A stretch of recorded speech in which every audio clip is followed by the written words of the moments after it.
मैं मुसलमान हूं, मैं प्रधानमंत्री मुख्यमंत्री नहीं बन सकता क्योंकि मेरी तादाद कम है और जातिवाद ज्यादा, लेकिन मैं कलेक्टर, एडीएम, तहसीलदार, कमिश्नर, एसपी, डीएसपी तो बन ही सकता हूं। लेकिन मैं निकम्मा हूं, क्या करूं, मुझसे घंटों पढ़ाई नहीं होती। अगर मैं पढ़ने लग गया तो चौराहों की रौनकें खत्म हो जाएंगी, जो कि मैं होने नहीं दूंगा। मैं पढ़ गया तो गुटखा, ताश पत्तियां छूट जाएंगी, जो कि मैं छोड़ना नहीं चाहता। मैं पढ़ गया तो मोहल्ले की रौनक कम हो जाएगी। दिन भर आवारागर्दी इन्हीं मोहल्ले में ही तो करता हूं मैं।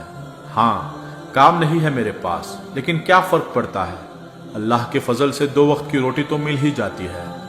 हाँ, मैं मुसलमान हूं और पैदा होते ही एक सील ठप्पा लग गया था मेरी तशरीफ पर कि मैं पंचर की दुकान खोलूंगा या हाथों में टूल्स पकड़ के कोई गैरेज खोलूंगा, या बहुत ज्यादा हुआ तो दूसरों की गाड़ियां चलाऊंगा।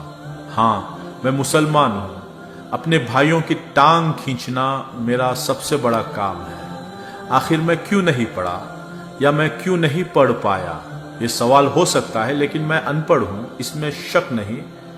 हाँ, मैं मुसलमान हूं और हिंदुस्तान में 30 करोड़ हूं, लेकिन मैं ज्यादातर अनपढ़, गरीब, गंदी बस्तियों में ही हूं। इसका दोष मैं दूसरों पर थोपता हूं। मैं चाहता हूं कि मेरे घर आंगन की झाड़ू लगाने भी सरकार आए। मैं मुसलमान हूं। मैं 15 फीट की रोड को 8 फीट की करने में भी माहिर हूं। फिर उस 8 फीट की रोड पर रिक्शा खड़ी करना भी मेरा अधिकार है। हाँ, मैं मुसलमान हूं जिसका धर्म, पाकी, आदा, ईमान, तालीम अहम बुनियाद है, मानने वाला है, लेकिन मैं इस पर कभी अमल नहीं करता। मैं हमेशा सऊदी अरब, दुबई जैसे देशों की दुहाई देकर अपनी बड़ाइयां करता हूं, लेकिन मैंने हिंदुस्तान में खुद पर कभी कोई सुधार नहीं किया, ना मैं सुधरना चाहता हूं। हाँ, मैं मुसलमान हूं, मैं अनपढ़ हूं क्योंकि माँ बाप ने बचपन से गैरेज पर नौकरी में लगाया, और मैं गरीब घर से हूं। बेहतर तालीम देने के लिए माँ बाप के पास पैसे नहीं थे, और मेरी कौम तालीम से ज्यादा लंगरों पर तवज्जो देती है।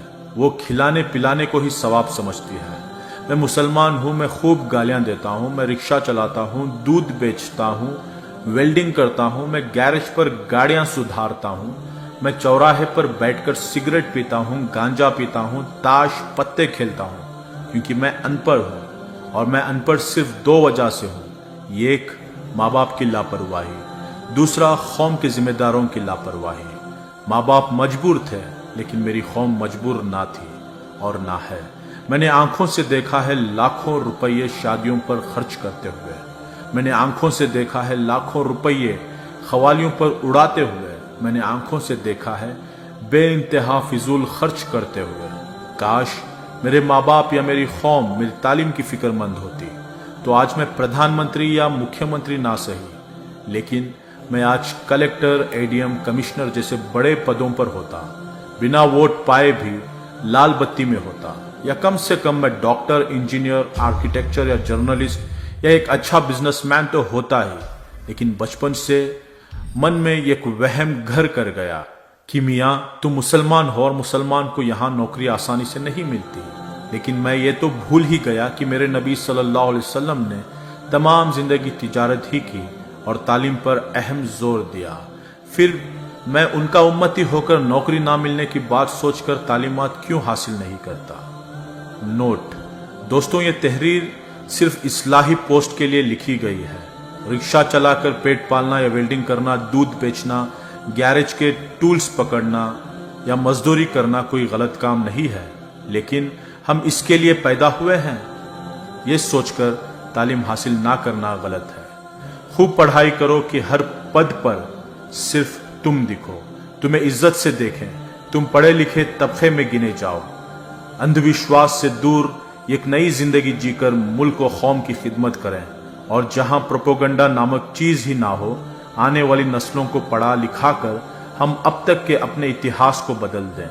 यही एक तरीका है कि ये कौम एक नया सवेरा देखे, कि जब भी सुबह का अखबार देखें, हर अखबार के फ्रंट पेज पर आए इस शहर के नए कलेक्टर, नए एडीएम, नए कमिश्नर तुम ही हो। जज़ाकल्लाहु खैरा। और माफ़ी चाहता हूँ अगर मेरी किसी बात से किसी भाई का दिल दुखा हो तो।